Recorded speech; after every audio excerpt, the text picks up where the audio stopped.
we enter the final third of the 2015 FF1M Championship, and we're in Austria this time around for round 13. I'm being joined by Shake and Bake boss Courtney Cass, and would you like to describe how Vettel's race went last time out in Hungary? In how many words? You have 3. Don't think you'll let me use any of them. That was more than 3. Yeah, basically the Hungarian Grand Prix was carnage. It's like, and that was put down to a very inconsistent batch of Pirelli tyres. Like, everybody on the softs pretty much struggled, and the mediums for that matter, but those that picked the hards paid big time because the winner took the hards, and that was Felipe Massa for Meister. Well-deserved victory in her first season. That was a good result. Only Felipe Massa's 4th win, and his first since Nürburgring 2011. Felipe Massa is one of those drivers that has just got sort of forgotten about in this series. Probably because he was never that amazing in real F1. No, but he's actually decent in this. Yeah, a very checkered career would be the best way to describe it. There's a map of a very simple circuit, only 9 or so corners, 2 of which are left-handers. And last time saw Romain Grosjean win for Pedersen. We're expecting 3 stops all around because a lot of drivers are running the softs once again. Yeah, I think I am.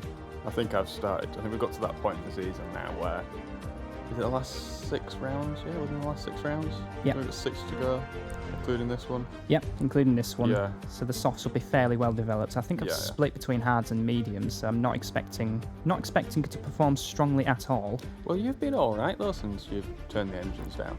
It's weird, you've turned the engines down and think, right, it's going to be development season now. But I mean, I assume you've turned the engines down, that's what you said last time. I don't know if you've turned down for every race. But...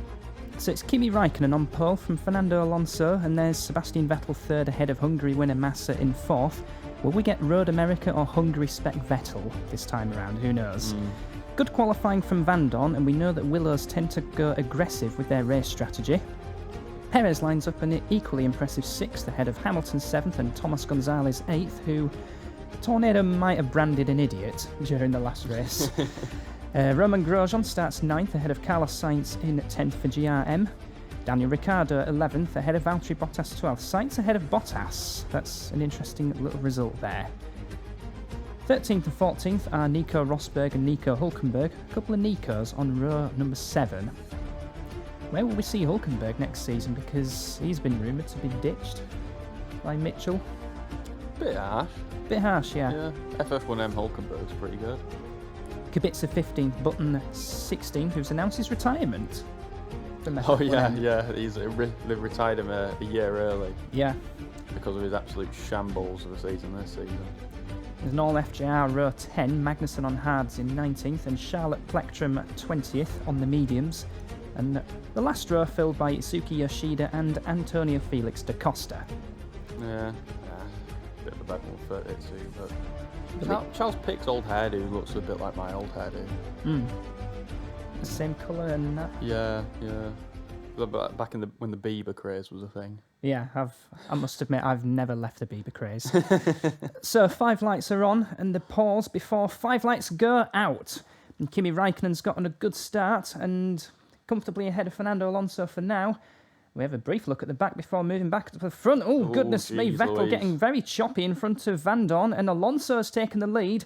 Vettel in 2nd, so they've snuck round the outside of Räikkönen going round the first corner, and it looks like championship battle may be resumed. Yeah, that the start there for Vettel was choppier than Blackpool Pleasure Beach's actual beach bit. Yeah, we'll move on from that analogy. Like the seas or the sands, who knows? But it is Alonso who leads going into what's called the Gersa curve, and there's Hülkenberg, who's had a terrible start. He's down in last. Missing a rear wing. No, well spotted if that's the case. And Yoshida versus Ricciardo going round the Gersa curve. Crikey, what a start from Yoshida. Yeah, he's up to 13th position, not bad. And Cooper Lee trying to have a go at Ricciardo going around the first of the 2 lefts. And I think he's got him, and... well, both the FJRs are still in the mix. So it's Pick who's made the better of this starts. It's probably not going to save his career, though. Probably not. Now, I must admit, I probably am looking elsewhere. Is Jenson Button? Is he going to... he got hit from behind and then smashed into Hülkenberg. So let's see who actually hit Jenson under braking. Is this the culprit, Jean-Eric Verne? God almighty, how late did he want to break there? And he got away with no front wing damage either. That's... Well, he'll be getting a thank you note from ex-Light boss James Whiteley, as well as a turd. I was going to stamped say, to that letter. the thank you will probably be written in feces. Probably, yeah. So at the end of lap 2, Fernando Alonso leads from Sebastian Vettel and pole sitter Kimi Raikkonen. Thomas Gonzalez has some action between Rosberg and Kubica for 8th position. Kubica wide over the curbs, and Rosberg takes advantage of that. And ahead of those two, we've got Sergio Perez 7th, Felipe Massa 6th, and Stoffel Vandoorne hanging on to 5th at the moment. There's some action between a GRM and I think that is Kubica. It's Bottas and Kubica. There's Lewis Hamilton. There's Sebastian Vettel going around the penultimate corner. And off the track goes Sebastian Vettel, and Courtney's delighted with that. He's been making too many mistakes recently. I don't know if I've not done enough testing on it. He's not going to clatter Vettel, is he? Nope, No. not quite. That's Kubica having his own off. I would say maybe I've not done enough testing on the softs, but I've done quite a lot of testing on the softs. Meanwhile, Thomas Gonzalez is up the inside of Raikkonen into the first. Off goes Raikkonen at the first corner. So Thomas Gonzalez moves up to second, makes it a tornado 1-2 for now. I think this might be me about to resign this year to a development year. Possibly Massa versus Raikkonen now, and not making that one stick. And now he's under pressure from probably full engine mode Nico Rosberg. Let's have a look at the power. Yeah, some significant power, so Willows might be running higher engine modes once again. But then again, Climax's race engine isn't naturally very powerful. Is it not? No, they've got a very good qualifying ERS system, but the race power's a bit lacking because we often see Climax cars dropping back in the race. Are you sure they don't just because of the power modes? Well, customers aren't allowed to run. Yeah, but Yeah. then so. Oh, Rosberg once yeah. again. Having a challenge this time at Kimi Raikkonen into the Remus curve, but not making that one stick. Now, where's Felipe Massa in amongst this? I was thinking, because they'll all be at mode 1. Yes, and the But manufacturers. The Tornado, I think the Tornado maybe are quite, what's the word? Conservative? Yeah, with the they use. tended to be quite conservative with their engine modes, but they might well be going a bit more aggressive this time around because they're both, well, Alonso's 9 seconds ahead of Stoffel Vandoorne and Thomas Gonzalez 2.6 ahead of Vandoorne. And Rosberg up the inside into the penultimate corner. That's a brave one. But hanging on is Raikkonen, but now he's going to be under pressure coming onto the start-finish straight. Let's see the power difference between these two. Not so noticeable, but just in the late stages of the straight, there goes Nico Rosberg up into 4th position, German Grand Prix winner. Wasn't quite as brutal as I was expecting it to be, the straight line difference. I was expecting it to be like a Harley Davidson versus a mobility scooter, but no. So maybe just mode 2 for Rosberg, who's going into the penultimate And corner. going And wide. off the track goes Rosberg in the same place as Vettel and Kubica, so that's thrown that away. They don't like that bit of the circuit. Not really, and Lewis Hamilton's not liking this part of the circuit. He's got Wallop! a wall. Wow. He really got that wrong. Yeah, he had a chance of winning in Hungary, but he had made his own mistake, and which then handed the lead to Massa. And then I think he made a couple more mistakes, which dropped him down to 6th in the race's end. He's not had a good season really. I don't think X-Light have had a good season anyway. I think it's a pot car. I think that's what the problem is. I think James Whiteley's made a pot car. Yeah. And Rosberg. shots fired. And Rosberg off Rosberg's gonna do again the and same. smash. Out of the race goes Rosberg in the same place as his best mate. They did used to actually be best mates, though, didn't they? Yeah, they did, but then they had got in a battle with the championship. Here's Nico Hulkenberg. Boom. Oh dear. That's you got to avoid those errant wheels. So both Nicos well and truly in the doldrums.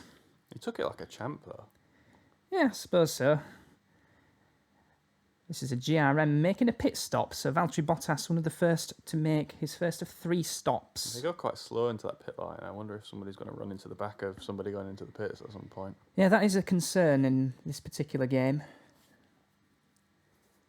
Yeah, because I might be wrong on this one, but did AJ on Canada map out the pit entry and or exit as well, because I think on this game they used to crash quite a bit on the pit in and pit outs. I might be talking out my ass here. I might be thinking of F1 2002 or whatever it was where they did that. Because I remember him showing when he was showing us like some of the screenshots from the mods they use. They had like the lines drawn in. Yeah, he was modifying the racing line into turn 1 to try and encourage a bit more overtaking. Oh, the actual racing line rather than the pit in line. This is Vettel versus He's going to go wide. Magnussen. Vettel taking Magnussen for 13th position. Because I remember F1 2002 used to have this weird glitch particularly in San Marino, where as cars were rejoining, they'd just go right out into the middle of the park and cause massive pile-ups. Yeah. And then F1, I think it was F1 2004 as well, had this weird one where they just stopped down the main straight sometimes. You have like 5 cars piling into the back of each other. Yeah. It's really weird. I had a good one actually in Canada in F1 2004. I think the 2 Renaults were leading, and then one of the rear wings flew off of Trulli, I think, in the race lead. Oh, that's cool. But it was kind of just holding up everybody, so it's kind of like a mock safety car in a way. Yeah. So Thomas Gonzalez is in the pits from 2nd position on the yellow-banded medium tyres. I remember back when I think it was F1 2000 on the PS1, I was like following Hakkinen and his rear wing exploded. It was really cool when you got things like that in the older games. I don't think they do it as much in the newer games because it's a bit, I don't know. I suppose they want to eliminate that, so it's as pure racing as possible. But I did quite like it when you had like catastrophic failures around you and stuff like that. Apart from when I was playing F1 2001, did a full distance race, was leading in a Prost and blew up 3 laps from the end. Oh. Yeah, I remember doing a full R-Factor race on Mexico City and then just crashing out with 3 laps to go from the lead. That was dumb. Gonzalez rejoined behind Daniel Ricciardo. This is the battle for 7th into the penultimate corner, and that was pretty simple in the end for Thomas Gonzalez. He took on quite a bit of fuel, 21 laps, so that should take him to about lap 36. Are they all going 3 stops then, do you think? 3 stops all around. Yeah. We've got some more in the pits at the moment. Charles Pic is one of them. He's not done too badly, actually, so far. In comes Alonso from the race lead, and right behind that's Jenson Button, who's a lap down. I think he'd be wanting to retire from this season early, I suppose.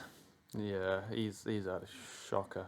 Absolute shocker. Yeah, the 2008 FF1M champion with Tornado at that time. And, well, since then, it's just not really gone right. Yeah. Well, he's had a few spells. He took a couple of wins for the short-lived LeBlanc team in 2011. Were they just a 1-season thing? 2-season team. 2 seasons, and they've won in every season they've entered, so that's a unique record for them. That's Hulkenberg versus Button into the first corner. Don't collide because you're pretty much battling for last. In fact, you might as well collide. You're not going to get any points. Just go home early then. So there's probably only one thing more embarrassing than battling for last, and that's crashing whilst battling for last. Yes.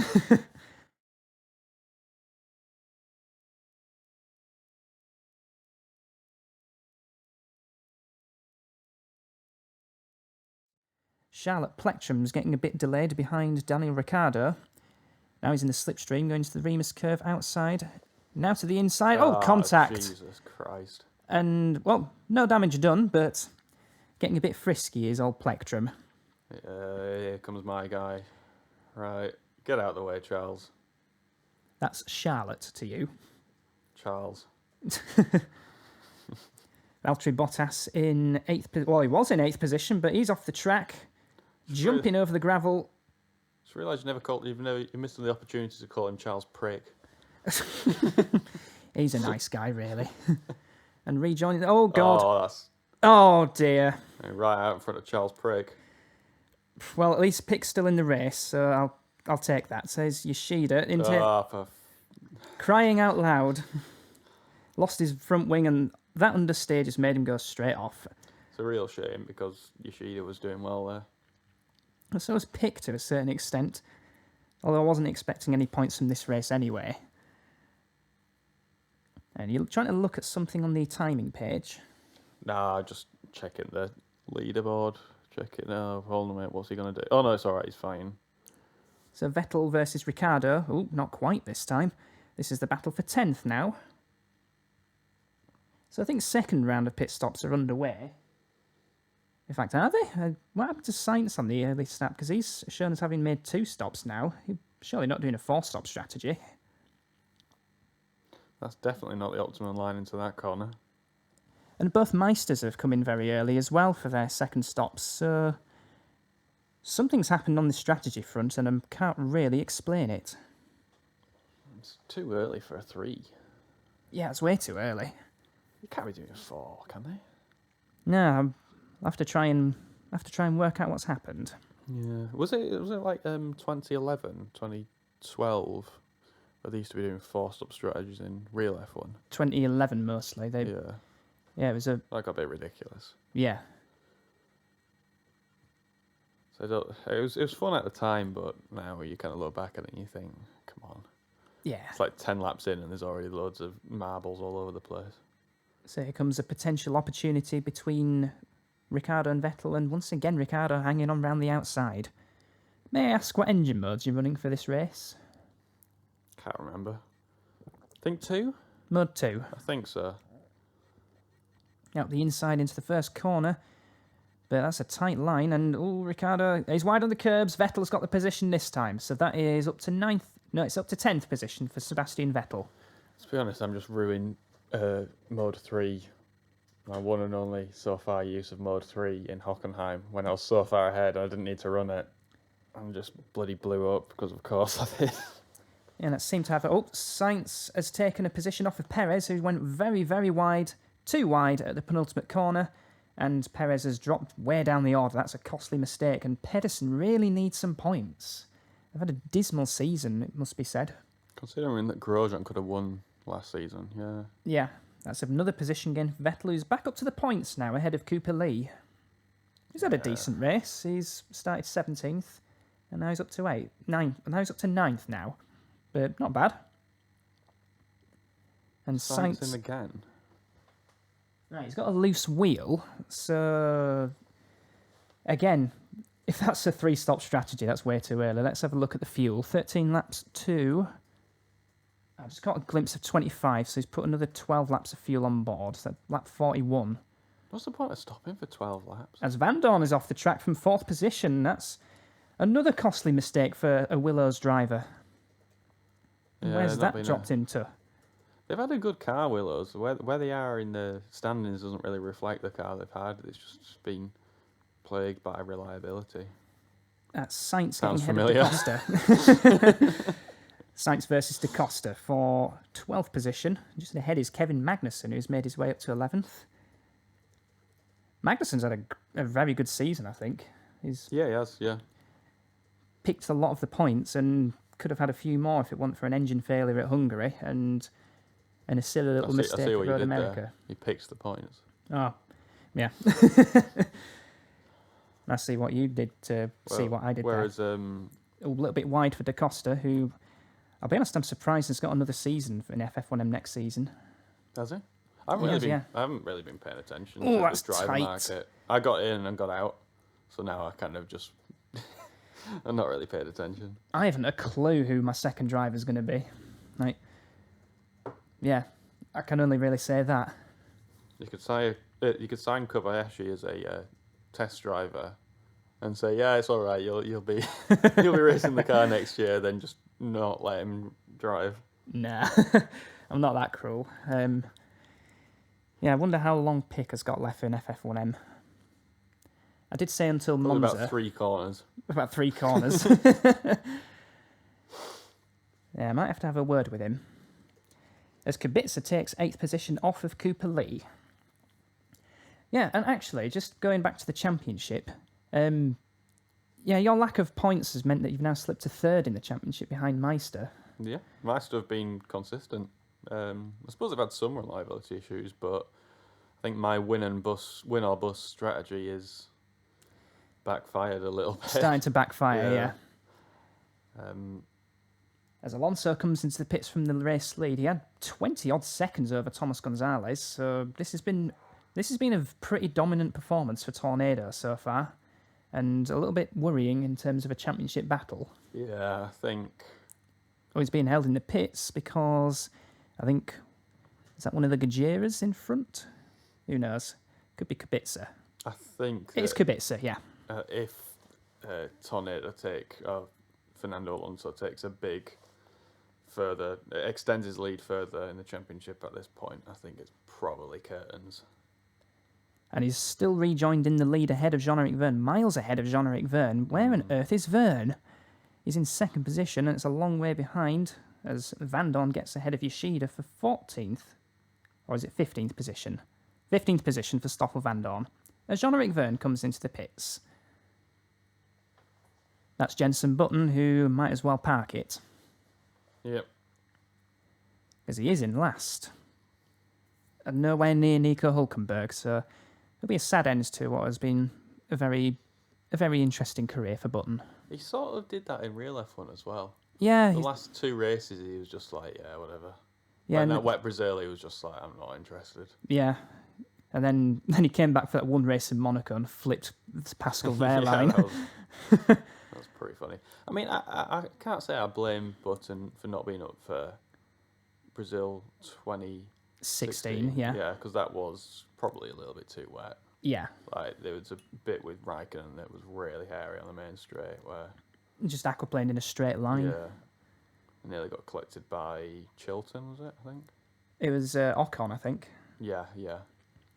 Oh, Sainz way wide as he lost a position to Sebastian Vettel for 6th now. So, he's made some form of recovery. Too little, too late, though. He can't be making mistakes like that. No, and... Yeah, he's made quite a few of them of late. He made 5 in Hungary. Yeah. Plus an incident with Vergne, and it was amazing that he still finished a 10th off of the points. He's as you know, he's my golden boy, but yeah, not a bit being. He had a season a bit ago. It was like 2010 or 2011 where he just crashed. Oh, contact between Ricciardo and Sainz. Speaking of crashing. And that briefly delayed Kubica, but I think Kubica has taken the pair of them. So up the inside and just barging him out of the way. In fact, Sainz might still be ahead of Kubica, still ahead. So, yeah, Ricciardo, well, it cost him. As Kubica now trying to take Sainz into the Remus curve, that is 7th position for the Polish driver. Meanwhile, Alonso, lap 49, he's half a minute ahead of Gonzalez, has stopped his Perez with a broken left rear wheel. Right at the pit entrance. I kind of forgot that Perez was even in the field this season. Aside from a podium... must have been contact between Van Dorn and one of the Exolites. Whoa! Nearly contact between... What was Yoshida, I think. Could have been Yoshida, could have been Vettel. It might have been Vettel, actually. You would have done well to have seen that helmet. And it was the hapless Jenson Button that he made contact with. But at least Jenson gained a position out of that. As Fernando Alonso he's a lap ahead of Sebastian That's Vettel. not good. I think Sebi needed to just, as Alonso was lapping him, just, cheeky little weave. Cheeky little weave, just clip the edge of his tyre with the front wing, And Sainz was coming into the pits. He badly held up Cooper Lee, and Grosjean has just swept around the outside to move up a position. Do you think anyone would actually do that, any F1 driver? Because obviously I joke about it, but, if somebody was lapping somebody else, and it's a championship right, but would you just give him a cheeky little, just touch the tyre with your front wing or something, just a little touch? Like, I don't think anybody would do it. No, but I have seen case of lap drivers getting in the way of people. Like, yeah. I'll get onto an example once Jenson Button makes a Horlicks of this one. Why a Horlicks? Is he going to get rear-ended? I think it's a phrase I heard once. Like, porridge is another synonym you could use for that. It was contact with Nico Hülkenberg. So the two resume the battle once again as they're being lapped by, is that Kubica? Could have been Kubica. Alonso. What's Fernando going to do? Is he going to come into the pits, or is he going to make a mistake? He is due in the pits this lap. I can see the yellow indicator on. An example I can think of is 83 Austria, where Patrick Tambay was getting deliberately blocked by Jean-Pierre Jarier, and that angered James Hunt to the point where he said that he had a mental age of a 10-year-old. Yeah, I remember that one. And for that incident, he should have a short suspension, and for being himself, he should have a permanent suspension. Classic James Hunt. That was one of my favourite lines that he said. You don't get people with that kind of personality anymore in the media sphere. I feel like you have to be so cautious with what you say. Just clean and squeaky clean about everything. Impartial. Not necessarily impartial, because if you listen to like the football commentary, you'll always have like Jamie Carragher being like, "Oh, it's brilliant." I don't know what accent that was, but yeah. Well, South, anything that's not Yorkshire. Mumble rap. All the English accents sound the same if you're not from Yorkshire, as we've established. It's a battle between Grosjean and Kubica for 9th position. Grosjean could desperately do with some points, as could the Pedersen team. I think I've touched on that earlier in the race, but I'll reiterate it. They've not had a good season aside from a podium each for Perez and Grosjean. Like I said, I forgot that Perez was even in the field this season because we haven't really seen much of him. And oh, goodness me, there's more people being held up into the pits. Kevin Magnussen blocking Carlos Sainz. In a real danger of making a dog's bollocks out of that one. That could have been nasty. As Kubica takes Grosjean for what should actually be 8th place now. Felipe Massa's come into the pits for what the graphic says the 4th stop, but I'm pretty sure that's a graphic error if everyone's doing 3 stops. Unless they went in for a stop to... and look at Cooper Lee being held up badly as Ricciardo takes the pair of them. Lee versus Grosjean versus Ricciardo. So that's very good opportunistic driving from the Australian. As Vettel comes into the pits from 6th position. That will be for his last stop now, hopefully. Yep. Here is Grosjean about to go off the circuit. Off goes Grosjean. Well, not for the first time. At some points. Yeah, I can't laugh, I don't know. That's what Vettel did. In fact, Vettel's probably going to come around the corner now and clatter him. Well, here's Fernando Alonso getting through with no problems at all. And in the final corner, also no problems, as he's about to start his penultimate lap. And he's 46 seconds ahead of Thomas Gonzalez. This has been a crushing display from the Spaniard. I think it's game over. Yeah, and with it being a Tornado 1-2 as well, that looks like game over as well. Yeah. I seem to pick the wrong races not to have Tobias in the commentary box because every time he's been in the commentary box, he's either had a poor race or his drivers have gotten to bother. Oh, that's funny though. Yeah, that's exactly the kind of race you want him on. But I think Tobias Wolff will probably still find a way in which he could have been executed better. Did you just call him Tobias Wolff? Yeah, I did. He'll probably still think, we could have got a 1-2 by a bit more. But, I think he calls him Toto Bias. Yeah, that's much better. Or Tornado. Toto Bias is, I wish I'd have thought of that. And just looking at the rest of the order, first 4 places all held by Climax runners as well, so they've held very reliably once again. There's a battle between Pick how and... boring having a reliable engine. You know what I mean? It's... I think is that Charles Pick and a lapped Jean-Eric Verne? It could well be. But they're going to go into battle going into turn 2. Alonso, well, he's keeping a watching brief, and rightly so, because he's 3/4 of a minute ahead of Gonzalez at the start of this final lap. I wonder what Tobias' heart rate's doing right now. Seeing these two battle right in front of Fernando. Yeah. So we've just got 5 more corners to go now.